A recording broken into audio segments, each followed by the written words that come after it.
Okay, so here we go. Super Bowl champion and all-pro wide receiver Keyshawn Johnson is a Los Angeles-based NFL analyst who appears on SportsCenter and ESPN's NFL studio shows. This fall, Johnson will also assume a new regular daily host role for ESPN LA 710 AM, ESPN's own radio station in Los Angeles. The top overall pick by the New York Jets in the 1996 draft, Johnson played for 4 teams: Jets, the Buccaneers, Dallas Cowboys, and the Carolina Panthers during his 11 NFL seasons. One of the most productive receivers of his era, he had 814 receptions for 10,571 yards, 64 touchdowns, and 167 games. The 3-time Pro Bowler helped lead the Buccaneers to a win in Super Bowl, oh God, the Roman system, 37. In his final season in 2006, he caught 70 passes for 815 yards and 4 touchdowns, becoming just the 16th player in league history with 800 career receptions. A Los Angeles native, he grew up near the USC campus and was a 2-time All-American at Southern Cal under legendary head coach John Robinson. He also served as a Trojans ball boy for 6 years during his youth. He ranks among USA's all-time great receivers with 168 catches, 2,796 yards, 16 touchdowns. He has a school-best 17 100-yard receiving games during his career, including 11 consecutive regular season games, still an NCAA record to this day. He led the Trojans to a Cotton Bowl victory his junior year and a Rose Bowl victory his senior year. Everybody, please welcome Keyshawn Johnson.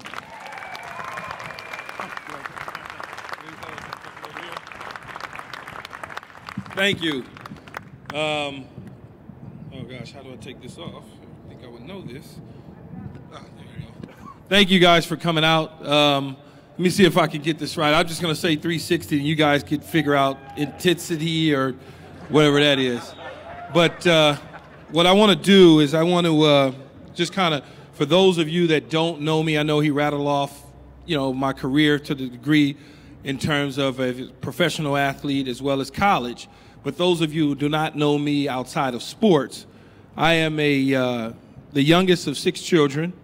And obviously, I went on from high school, growing up in South Central Los Angeles, to going to junior college at West LA, living a dream and going to USC, a school that I, used to run around at, gosh, I don't know, it was 7 years old.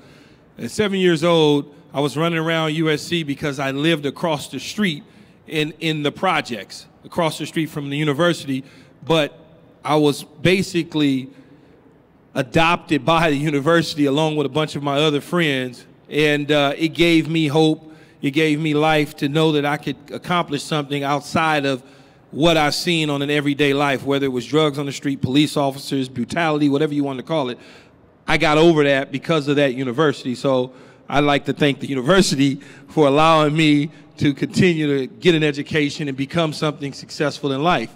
Along the way, at 7, 8 years old, I tell this story all the time, I challenge anyone at 7, 8 years old that you can find that has pitched batting practice to Mark McGwire, caught Randy Johnson, and also warmed up Jack Del Rio at the same time on the baseball team. I don't know any kid that's been able to live that dream as a bat boy, ball boy at the university. And with that being said, it gave me hopes and dreams along the way to try and become successful like many of you that are in this audience tonight. Growing up in South Los Angeles, you don't have special privileges. It's not Beverly Hills, it's not Brentwood, it's not Orange County. It's, you know what it is, it's not very good. But because I was given the opportunity and I strive to become great, not just in sports, but also as an individual and a human being. And in this world that we live in today, so many of us on all faces of life, no matter where we're from, our backgrounds, our ethnicities, whatever the case may be, we strive to become great because that's what we want to do in our businesses every single day. I took sports as a business for me. I took care of my body because my body was my business. It allowed me to become something successful. If I didn't do that, if I did drugs or alcohol. Well, I drink now, but if I did it back then, I probably wouldn't have accomplished much in my life. With that being said, I never gave up. At 11 years old, I would say 10 and a half, 11 years old, my mom lost her job. And I'm the youngest of 6 children. When you have other siblings that are incarcerated or trying to find their way, struggling in life, you try to find something else to figure out life in general. And I did that by finding USC. And as a kid, I became a ball boy. I was embraced by the university, so it gave me hope. As I went to elementary school, junior high, high school, I found my way still struggling academically because I wasn't focused. But once I got to junior college, I became focused, and I always maintained that dream in the back of my mind that one day I'll have an opportunity to run out of the Coliseum. I'll have an opportunity to graduate from one of the most prestigious universities in the world. And the only way I was going to be able to do that was maintain focus. And just like in any other businesses that I've ever had, one of the things that I tell all the people that are around me or with me every single day is if you focus on your task at hand, you will accomplish your goals. If you lose sight of that, you will get screwed, period. I don't care what anyone tells you. I don't care if it's the accountants. I don't care if it's your general managers. I don't care if it's your CFOs. Whatever the case may be, if you don't pay attention and you're not focused to what they're telling you, you will fail. It's the bottom line. And I equate that to sports as well. Because if I'm not paying attention to my academics and my athletic, my coaches, and what they're telling me in terms of training and doing some of those things, I will fail. And I wouldn't have been able to accomplish becoming the #1 overall pick in the NFL draft. I wouldn't have been able to accomplish graduating from the university or becoming a Rose Bowl MVP or any of those accomplishments from a football standpoint. But one of my main goals was to make sure that I was successful and not like the rest of my peers that I grew up with that were eventually incarcerated, shot dead in the neighborhood, all of those sort of things that go on in that particular urban environment.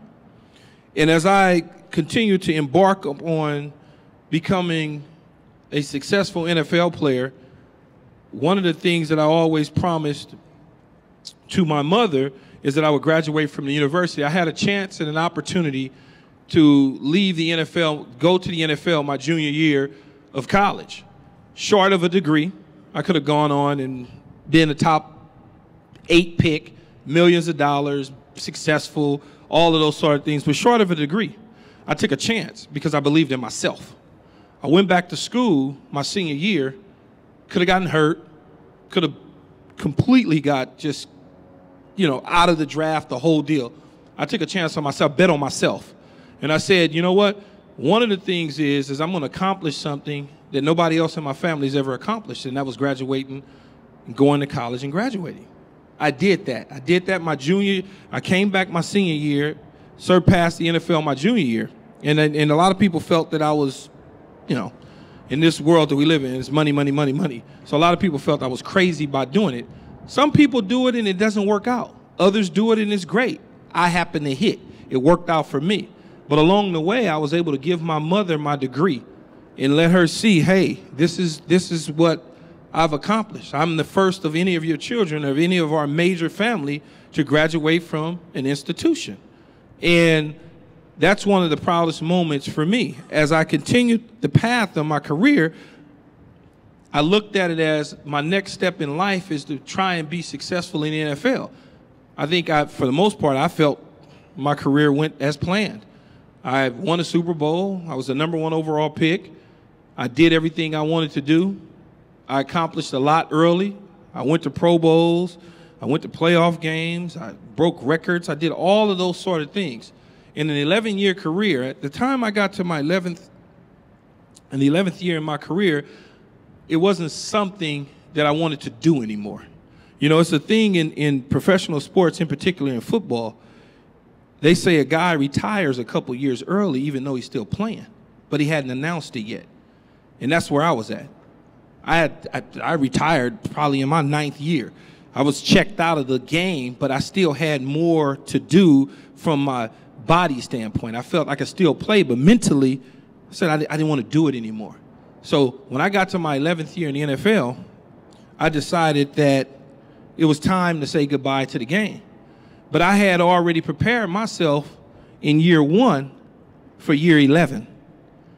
And what I mean by that is I had already started planning things from a business perspective, whether it was real estate development, whether it was owning restaurants, whether it was investing in tech companies in Silicon Valley, whatever the case may be, whether it was an angel investor in things, I had already started planning that so that I can walk away on my own terms. But all that became part of that discipline program. Well, there's a lot of guys in the world, not just in sports, they claim to be disciplined. And they claim to have focus and vision. And they start off one way, and all of a sudden they sway the other way. And it never dawned on them that they're doing something wrong. I stayed on a straight track. I didn't get off track. I said to myself when I entered the NFL, I had a plan. I said, I'm going to play 10 years. Everybody was looking at me like I was crazy. My first press conference is, how long you want to play? I said, I play 10 years. I played 1 extra year as a favor. I played 1 extra year at Carolina Panthers as a favor for my old offensive coordinator that was my coordinator with the New York Jets, who happened to be the coordinator with the Carolina Panthers. They needed a receiver, so I did it. But once I retired from the game, I never looked back at the game. I took a job with ESPN, and from there on, I've been with the company 11 years now, I think it is. Yeah, 11 years I've been with the company. That's, sometimes that's unheard of. It's you see guys, especially in this day and age, see guys bouncing around consistently. But I always maintained my focus. I never lost focus. No matter how bad it got, no matter how many people they laid off, I stayed in believing that I was doing my job and doing it right. I started a number of companies, from hospitality business and hotels and restaurants to a real estate development company, to the market crashed, and as it crashed, you got to get out of here. Like, I'm out of here. I'm out. I'll figure it out when it comes back. To a sports agency where we represent current professional athletes. My brother and I own a sports agency. And one of the things that I've always said to myself, I'm not going to do anything that I'm not sure of, I'm comfortable with. I'm not going to all of a sudden go and start doing music because I don't know anything about that. But I'm going to stay right there. If it's tech, then I'm going to do tech. And I'm going to stay right there. If it's athletics, I'm going to do athletics. If it's movies, I'm going to do movies. It's entertainment, I'm going to do it because that's what I know. I'm not going to all of a sudden start trying to figure out how to get into the aviation business because somebody comes up to me and says, oh, you great, you should invest in this. No, I shouldn't, because I don't know anything about it. And I'm not going to do anything that I don't know about. It's just not going to happen. And along the way, I started to build a team around me of smart individuals. And I always assessed it as looking at a professional sports franchise, an organization. How does this start? You start with the owner, then you move from the owner to like presidents and CFOs and COOs and general managers and vice presidents of football operation. And I had a chart in my office. And each one of those, I equated it to sports, and football in particular, because that's the sport I played. And then you have, for instance, in my hospitality business, we have the owner, we have the co-owners, then we have certain investors, and then we have the managers and the regional managers, and then we have the employees that are like the players, but we're all happy and we all communicate. And in a healthy environment, that's what you need in business. And so I learned all of that along the way, self-learning, watching individuals like you out there at the age of 20 years old. When you run into individuals like Ed Roski, you learn from him. When you run into individuals like Ron Tudor, you learn from him. Those are all type of people that I rubbed elbows with at my university. Didn't know half the shit they were talking about, but I figured it out at some point. And I learned how to build that infrastructure. And I learned how to make my partners. I don't like to call them employees. I learned how to make my partners that work with me happy all the time. Because, again, I never lost sight and focus of what I learned early on. I treat everybody the same. You know, I have retreats. You know, I own restaurants. I own 18 Panera Breads right now and 4 hotels. We got over, I don't know, 2,300 employees in our business. I have retreats. I do all of those sort of things. I try and know everybody's name, but that's very hard. But I want to make everybody comfortable. But again, I learned that along the way. Just watching individuals, guys that are people that are successful. You surround yourself with successful people, most times, often than not, you're going to be successful. I promise you. No matter how bad it gets, if you're dealing with people successful, you'll figure out how to get out of the mud. It may take a while, but you'll figure out how to get out of it. Because all of us in business, we've had ups and downs. And those were always my dreams. Those were always my dreams, to be able to be successful at the end of the day. People said to me, they said, hey, you know, you're the #1 pick in the draft. You know, if you played however many years you played and you never won a championship, what would you be? I said, I'd be a guy that played football and that was it.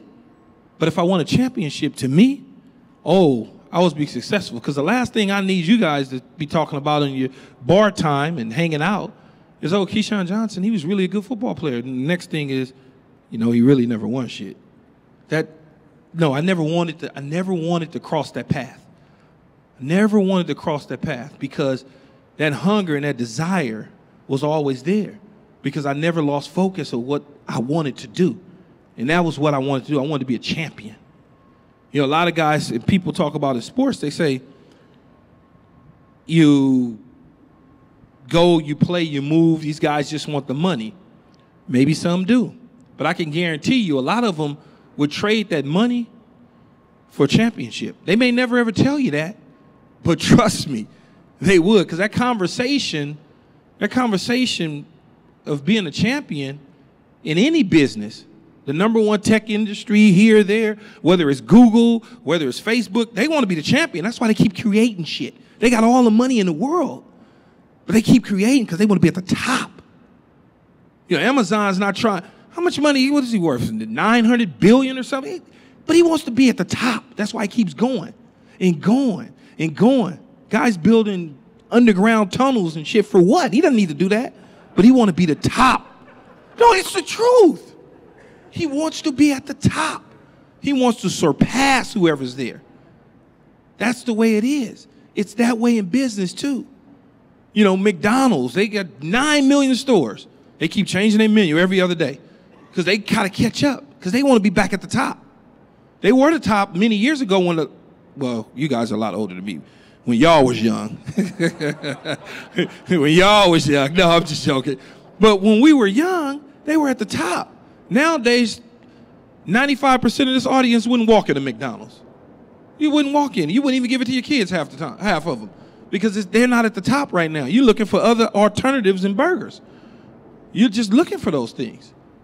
But if you stay true to who you are, you can be very, very successful at what you do. And success is in the minds of people. It just depends on what you want to be. I had a conversation with somebody the other day. They told me, they said, you know, he's not very successful right now. I said, it depends on what you consider success. It depends on what you consider success. Because in that young man's mind, he might be at the top and very successful at what he does and very happy and content in his own skin. Oh, no, it's not. He's not. I said, okay. So we happened to ask the guy on the radio, do you think that you're very successful at it? Absolutely, he said. No one's ever accomplished any of these things, and he went through it and all of that. And then afterwards, when we hung up, I said, I told you so. And when you think about those things, and I think about it all the time, man, because I starve and I hunger for success. I never want to be a failure. I failed in things in life. I failed in my first marriage. It is what it is. That happens. But I rebounded and didn't bother me. I've gone on to what I consider to be a great father. You know, I think I've done a good job. But all of those lessons I learned along the way. At 11 years old, when you're sleeping in a car in trying to figure out where you get your next meal from with your mom in a mortuary parking lot because she deemed that as safe because she figures, nobody's coming over here. You learn life lessons from all of those things. And you take that with you as you grow and become older. And you apply that to your business relationships. And in your business, you learn those things. So when times get tough, you don't run. You stay there. You stay right there. And so for me, those are all the things that have gotten me here today. If I didn't do those things, I wouldn't be standing on the stage with you. They wouldn't have brought me in. They would have brought somebody else in. But because I put myself in a position to be successful, to accomplish some goals that I set for myself, I'm here in front of you today. And as things get rough in your businesses or whatever the case may be, it starts to take a dip here and there, all you got to do is just stay the course, unless it's just so bad that you got to get out. But for the most part, you stay the course and you figure it out. You weather the storm. You go back to what you learned a long time ago and apply that, and I promise you, it will turn around and you will become successful. You know, that's just the way it goes. It's the way it goes. You surround yourself with people that have the same vision and goals as you, and you will accomplish what you set out. I don't know how much longer I have. I got about 2 more minutes, but we can save those 2 minutes for Q&A if you guys would like. And it was a pleasure trying to give you a little bit of a background of who I am, what I'm about. I am, you know, self-proclaimed authentic, and I pull no punches, and I like who I am. So thank you guys for coming out and listening to me banter for a little bit. How do we handle the Q&A session?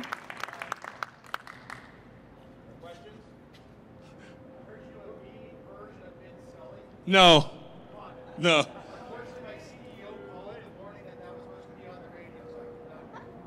No, I'm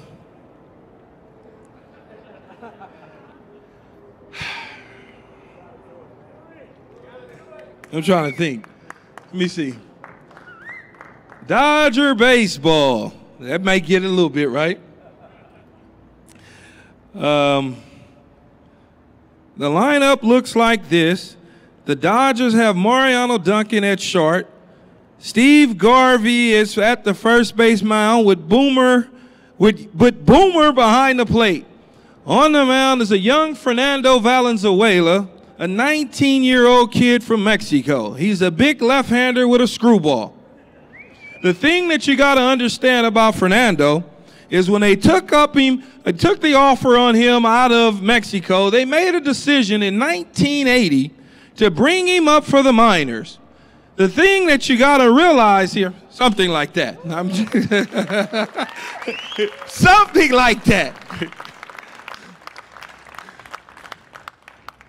I like Vin. Vin's one of my neighbors. So come on, guys, don't be shy. I know you guys got some questions. Which one was my favorite team to play for? You know, I have 4 different teams at 4 different ages, or different kind of age groups. In New York, obviously, I was young. I was drafted there 4 years. Turn on the lights, let's go. It was a party for 4 years. I mean, that was it. Then I went to Tampa, got traded to Tampa, and I was still relatively young. I was about an hour from Miami, and if you've been to Miami, you know what that is. So it helped me get divorced, if you know. Miami was a party, and continued to party in Miami. Got a little older, went to Dallas. Dallas was okay. It was fine. I mean, it's all right. It's fine. I could have lived there full time, probably. I mean, I'm an LA guy, but I probably could have made it there. By the time I got to Carolina, I was shot. I was done. I used to come home in Carolina after practice. You know, I lived downtown. I rented a little apartment, a high-rise right next to the arena. And one day, I called one of the teammates. I go, man, what the hell is going on down here? It's like 5 o'clock and it's empty. There's nobody around. And I look down. I'm like, where's everybody at? It was completely empty at like 5 o'clock. So I waited, whatever. It was like 9 o'clock. I'm like, I'm downtown. It was like, man, there's nothing down there. I'm like, well, maybe I'll just jump out of the window right now because I couldn't deal with Carolina. That might have been the worst place for me to live and play ball at in terms of nightlife. Football is football, but when you go away from the field, you still want to be able to go have some good food or something. It was the worst. Probably between the two, I would say it was the Tampa, New York that was my deal because you had all the New Yorkers still coming to Florida, and we spent a hell of a lot of time in Miami on our off days.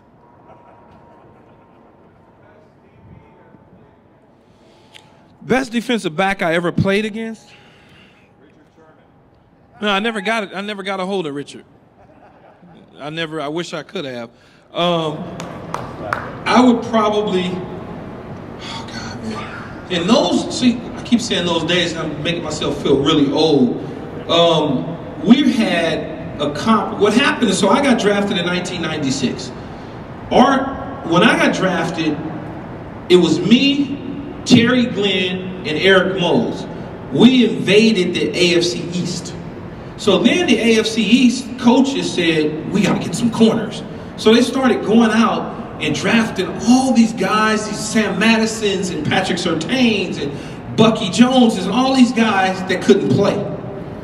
Surtain could play, Madison could play, but there was a ton of guys that couldn't play. And we took advantage of our our division. They wanted to get, because we're big dudes, 6'3". Well, Terry's a little smaller, fast guy, but like me and Eric were big. And then the Miami Dolphins had a couple big guys. So the coaches said, we need to get people to slow these guys down. They started drafting guys. And our conference had some pretty elite corners. Guys like Surtain and Madison, Ty Law with New England. Buffalo had, Buffalo had a guy, I can't think of his name right off the top of my head, but he wound up going to Chicago after a couple years. But the best one I probably would face, I caught Dion. Dion had turf toe. He was already like toast and old. I caught James Hastings. Probably was the most physical guy that I faced. He was big. He was a 6'2", 225. He was like, he looked like he should have been playing linebacker, and he can run, and he was strong, and it was a difficult time to try to get away from him. So he probably was the best one, and then Dale Carter obviously was good, really, really good. But night in, week in and week out, or year in and year out, would probably be Ty Law, I would say. Year in and year out would be, you had to really work, you had your work cut out for you against Ty.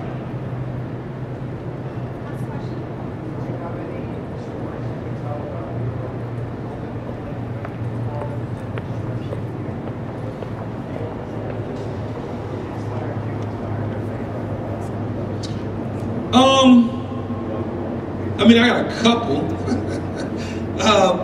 In 98, we played in the AFC divisional title game. I was at the New York Jets. It was my first playoff game.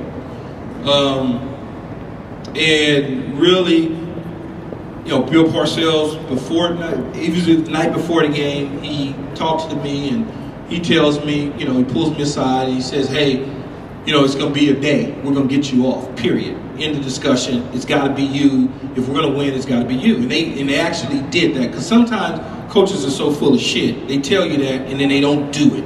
You've worked with people that say, hey, we're going to do this. And it never happens. You sit there and you go, well, I thought you said we're going to be able to close that deal. Well, hey, you got cold feet, that sort of stuff.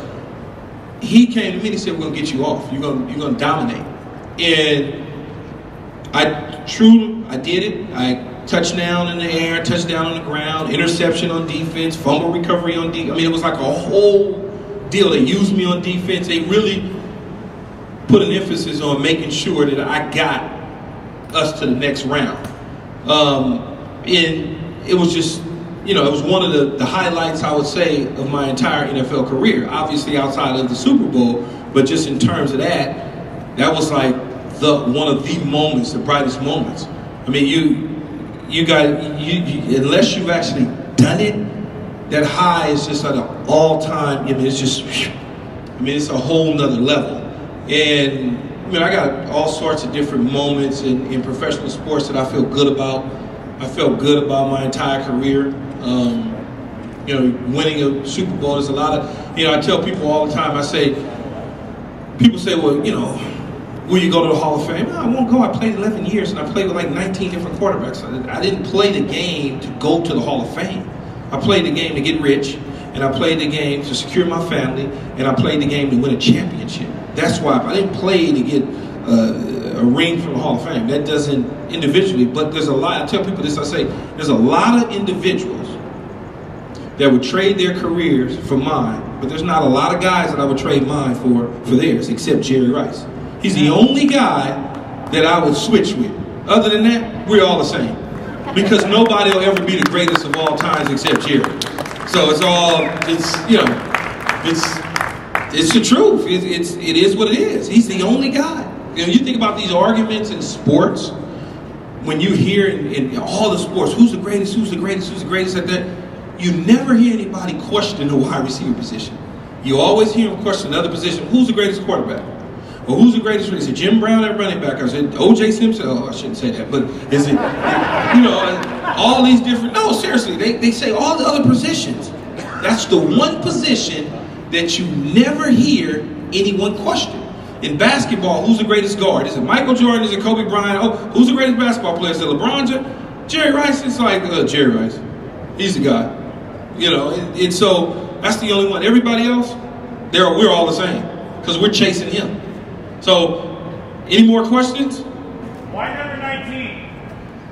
I took 19 because at the time I couldn't wear 3 in the pros, and 3 was my college number. Our assistant general manager's youngest son at the time was in the locker room when I signed, and we were trying to figure out numbers. And he said, hey, you were the #1 pick, and you wore 3 in college. So 3 times 3 equals 9, and you're the #1 pick, you should wear 19. And I said, good, I'll do it. And that's how. Last question, anybody? Any shy person? Have you ever been mooned before? You know the answer. Huh? And you know the answer. No, 0. You see, you always get 1, right? you gotta get 1. You went to UCLA? Oh God. Here's a better one for you. What's your name? Steve. You look successful, right? Yes, modestly. How much you want to put on it? This year in the Coliseum, how much? Because I can get them to make sure we clear our bets. Because I'm willing to bet. I'm a betting man now.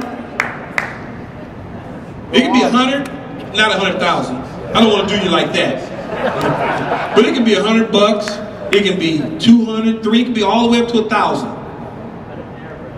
Take that bet. Take that bet. Because you got the pretty boy, Josh Rosen. You know, Josh is. I was at the A&M game actually. I was at the A&M UCLA game. My godson plays at UCLA, Darnay Holmes. So, but I never beat them, and they're not going to beat us this year. And no, they're not. And you're probably going to fire Jim Moore, and he'll be looking for selling his house and looking for a new job at the end of the year. Uh-oh, that must be another UCLA guy in the crowd. But we got to get our act together at USC anyway. We got a lot, you know, we got a little bit of work to do. Just a little bit. You know, we got a good team, a young team. And we got the right team coming in this week to give us some confidence, and that's Oregon State. So hopefully we win and we don't have to worry about, you know, and then we got to go to Utah. I mean, Utah comes to us, and that'll be a tough task for us. But I think at the end of the day, I think the South will come down to UCLA and USC. It'll be one of those classic you know, crosstown rival games, you know, UCLA with 2 losses or whatever, USC with 1, the winner takes all. It'll be one of those games again. And we'll probably beat the shit out of you 50-0. Thank you guys. See you later.